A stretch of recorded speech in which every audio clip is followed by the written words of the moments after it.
नमस्कार, मैं हूं आपके साथ साक्षी। भाजपा के वरिष्ठ प्रवक्ता संबित पात्रा ने कांग्रेस के पूर्व अध्यक्ष राहुल गांधी पर बड़ा हमला बोला है।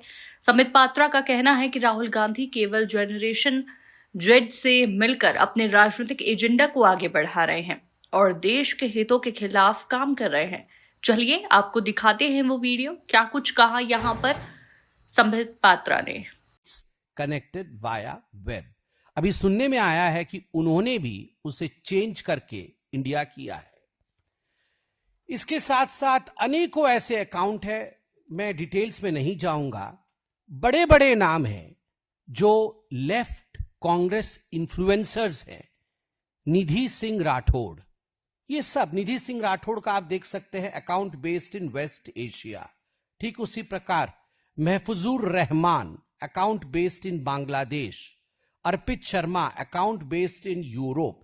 इस प्रकार से अनेकों नाम हैं जो एक्स यूज करता है, सोशल मीडिया की दुनिया में है, वो इन इन्फ्लुएंसर्स को पहचानता है और इनके अकाउंट्स पाकिस्तान में भी है, बांग्लादेश में भी है। कई जगह पाकिस्तान को छुपाने के लिए ये ऑप्शन दिया गया है कि आप सटीक स्थान नहीं देके साउथ ईस्ट एशिया रीजन दे सकते हैं। तो कई ऐसे इन्फ्लुएंसर्स ने साउथ ईस्ट एशिया दे दिया है, जबकि उनका लोकेशन पाकिस्तान है। बांग्लादेश भी कई ऐसे इन्फ्लुएंसर्स के लोकेशन है।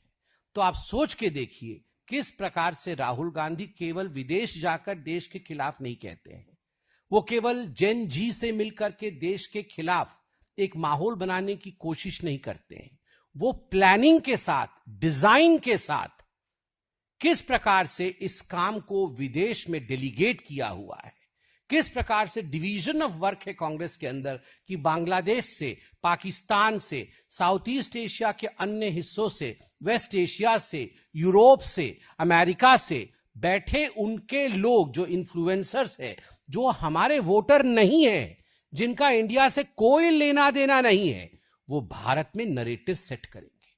अब मैं बहुत संक्षेप में, भारत में कुछ ऐसे नरेटिव जो इन लोगों द्वारा राहुल गांधी के कहने पर, कांग्रेस इकोसिस्टम और लेफ्ट इकोसिस्टम के कहने पर सेट किया गया, वैसे 3 नरेटिव के उदाहरण दूंगा। सबसे पहला उदाहरण रहेगा वोट चोरी। यह जो वोट चोरी का नरेटिव सेट किया गया है हिंदुस्तान में, उसके विषय में डिटेल में जाऊंगा। दूसरा नरेटिव ऑपरेशन सिंदूर में जो मोदी जी को और भारत की आर्मी को एक तरह से सरेंडर्ड रूप में दिखाने की कोशिश की गई, एक तरह से दुर्बल दिखाने की, वीक दिखाने की कोशिश की गई, उसके पीछे भी पाकिस्तानी हैंडल, बांग्लादेश के हैंडल, वेस्ट एशिया के हैंडल, यूनाइटेड स्टेट्स में बैठे कुछ कांग्रेसी और उनके शुभचिंतक, इस प्रकार का एक माहौल ऑपरेशन सिंदूर को लेकर बनाया गया। और तीसरा विषय संघ परिवार और व्यक्तिगत रूप से मोदी जी के ऊपर हमला करने का जो नरेटिव है, यह नरेटिव भी विदेश से किस प्रकार संचालित हुआ। तो आइए पहले वोट चोरी की तरफ हम जाते हैं। किस प्रकार से मिसलीडिंग ट्वीट्स इत्यादि किए गए वोट चोरी को लेकर, मैं कुछ उदाहरण दूंगा। यह अर्पित शर्मा है, इनका अकाउंट यूरोप में है, आप देख सकते हैं। इन्होंने ये वीडियो डाला है, वीडियो का स्क्रीनशॉट मैंने आपको दिखाया है। Biggest scam of India till date if proved, the vote चोरी फाइल्स। ये भारत में से नहीं बना है, ये यूरोप बेस्ड अकाउंट है और यूरोप से ये पूरी वीडियो, और वीडियो में बहुत सारी ऐसी बातें जो हमारी संस्थाओं को, संवैधानिक संस्थाओं को एक डिमीन करने का काम करती है, उसे नीचे दिखाने का काम करती है, यह किया गया है।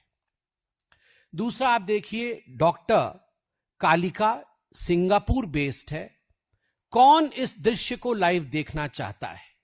आप देख सकते हैं, ये जो अरेस्टेड व्यक्ति है, ये चीफ इलेक्शन कमिश्नर है, उनको घसीट के लिया जा रहा है। और यह ट्वीट भारतवर्ष से नहीं हुआ है, यह व्यक्ति भारत का नहीं है, यह पूरा का पूरा सिस्टम सिंगापुर से चला है और सिंगापुर से यह ट्वीट किया गया है। आप चिंता करके देखिए, भारतवर्ष के इतने बड़े संवैधानिक संस्थान, और मैं आज के ही अखबार को पढ़ रहा था, EC cites global honor. CEC Gyanesh Kumar will assume chairmanship of International Institute for Democracy and Electoral Assistance, IIDEA, for the year 2026 in Stockholm. EC calls it a global recognition of the Commission's standing as one of the world's most credible and innovative poll management bodies. ये कल supreme court में कहा गया। कल 26 तारीख को जब supreme court में SIR को लेकर सुनवाई हो रही थी, तो ये इलेक्शन कमीशन के द्वारा सबमिट किया गया था। ये मैं मनगढ़ंत पढ़ नहीं रहा हूं, इलेक्शन कमीशन ने ये कहा था और ये आज अखबारों में छपा है। जब भारतवर्ष की संस्थाओं को चेयरमैनशिप दिया जा रहा है, वहीं राहुल गांधी और कांग्रेस पार्टी के कहने पर इस प्रकार का षड्यंत्र विदेश में बैठकर लोग कर रहे हैं। दिया शर्मा पाकिस्तान से, दिया शर्मा कहती हैं वोट चोर। संबित पात्रा के इस बयान के बाद राजनीतिक गलियारों में नई बहस शुरू हो गई है। देखना होगा कि कांग्रेस इस आरोप पर क्या प्रतिक्रिया देती है और आगे की राजनीति में इसका कितना असर पड़ता है, क्योंकि जिस तरीके से मीडिया के सामने आकर संबित पात्रा ने यहां पर कई सबूतों के साथ जो पेश किए हैं, उनसे समझ आ रहा है कि आखिर माजरा कुछ और ही है। क्या कहना चाहेंगे, कमेंट में अपनी राय जरूर दीजिएगा।